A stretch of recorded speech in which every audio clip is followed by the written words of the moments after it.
RealSports Tennis. RealSports Tennis is a tennis simulation video game developed and published by Atari, Inc. for the Atari 2600, Atari 5200 and Atari 8-bit family in 1983. It is part of the RealSports series of games. Gameplay. Before the game starts, players have to name their character, a first for an Atari 2600 game, and choose between 1 and 2 player mode and the 2 preset difficulty levels, slow and fast.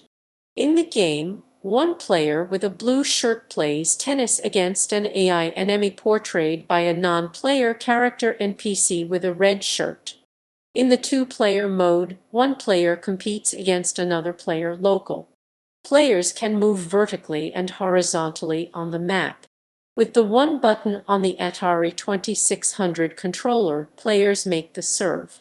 Every further shot is automatic if the ball has physical contact with the player. For every ball that falls on the opposing playing field, players get 15 points, which they can see at the top part of the screen. After they reached 30 points, they only get 10 points for each other ball. After 40 points, they won one round. The number of rounds won goes up to 6. After winning 6 rounds, a new pile is opened at the top part of the screen, which again goes up to 6. The first player who won 2 piles of 6 rounds wins the game. Development. The 2600 version's programmer is unknown, while the 5200 and Atari 8-bit family versions were coded by W. Sean Hennessy.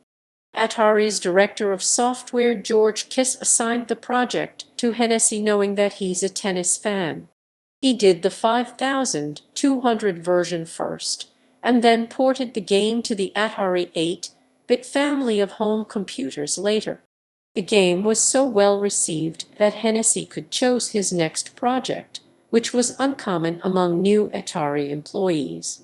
The ball is larger in the NTSC version than the PAL version.